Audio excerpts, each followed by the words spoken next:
ഒന്ന് ചൊറിഞ്ഞേ സാറേ, ഇവിടെ ഒന്ന് ചൊറിഞ്ഞേ.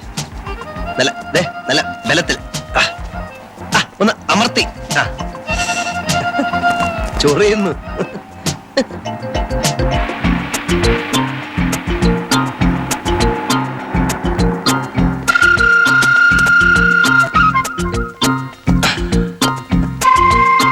ആ ബലം കഴിച്ചു കൊണ്ടുപോകും.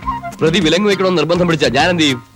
രാജി, ആരെങ്കിലും കണ്ടാ മോശല്ലേ? അങ്കിൾ ഇത്ര സില്ലി ആയിട്ട് വിചാരിക്കുന്നത് എന്തിനാ? വിലം കിട്ടാവുന്ന മോശക്കാരനാവൂ? അല്ലാതെ എന്നെ മോശക്കാരനല്ലേ? വാ. നേരെ മജിസ്ട്രേറ്റിന് മുമ്പിൽ ഹാജരാക്കിയത്. കോടതി മുറി ആയിരുന്നെങ്കിൽ ഞാൻ ചില രസങ്ങളൊക്കെ ഒപ്പിച്ചേനെ.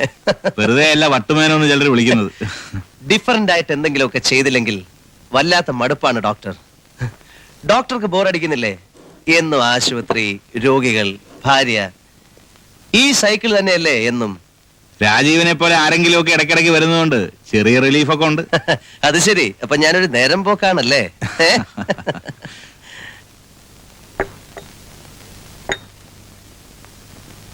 കഴിക്കേ. നല്ല വിരലുകൾ. താല്പര്യമുണ്ടോ? നമുക്ക് ആലോചിക്കാം. 4-5 വർഷം മുമ്പായിരുന്നെങ്കിൽ ഞാൻ ഓക്കെ പറയുമായിരുന്നു. 1-2 രാത്രിക്ക്. അതങ്ങ് മനസ്സിൽ വെച്ചാ മതി. എന്റെ സ്റ്റാഫിനെ കിട്ടില്ല. അത് ഡോക്ടറുടെ തോന്നലാണ്. നേരം പോക്ക് പോലെ എടുക്കുമെങ്കിൽ ഞാനൊരു കാര്യം പറയാം. ഒരു 5 വർഷങ്ങൾക്ക് മുമ്പ് വരെ എന്റെ എസ്റ്റേറ്റ് ബംഗ്ലാവിൽ ഓരോ രാത്രിയിലും 2-3 പെമ്പിള്ളാർ കാണും. ഈ ആശുപത്രിയിലെ പല സുന്ദരികളും എന്റെ കിടപ്പറ കണ്ടിട്ടുള്ളവരാണ്. ഇന്നും അവരിൽ ചിലരിവിടെ ഉണ്ട്, പലരുടെയും പതിവ്രതകളായ ഭാര്യമാരായിട്ട്. ഇപ്പൊ വിളിച്ചാലും വരും, കാണണോ? പക്ഷെ അതും മടുത്തു. ഇനിയും കക്ഷി പോയില്ലേ? എന്താ, ഞാൻ പോണോ?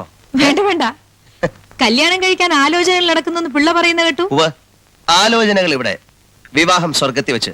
അതുകൊണ്ട് നിങ്ങൾക്ക് ആർക്കും പങ്കെടുക്കാൻ പറ്റില്ല. കാരണം നിങ്ങളൊക്കെ നരകത്തിൽ പോകുന്നവരാണല്ലോ. തമാശ കളി രാജീവ്. ഞാൻ സീരിയസ് ആയിട്ടാ പറയുന്നത്. എനിക്ക് രാജീവിനോട് കുറച്ച് സംസാരിക്കാനുണ്ട്. ഉപദേശമാണെങ്കിൽ വേണ്ട. ഇവിടെ വന്നപ്പോ പുള്ളി അതിനുള്ള പുറപ്പാടായിരുന്നു. എന്റെ ലൈഫിൽ ഞാൻ ഏറ്റവും ബോർ അടിച്ചിട്ടുള്ളത് ഉപദേശങ്ങൾ കേട്ടാണ്. എന്നെ ചീത്ത വിളിക്കൂ, വേണമെങ്കിൽ നല്ല ഇടി ഇടിക്കൂ, അപമാനിക്കൂ, പക്ഷെ ഉപദേശിക്കരുത്. Sorry doctor.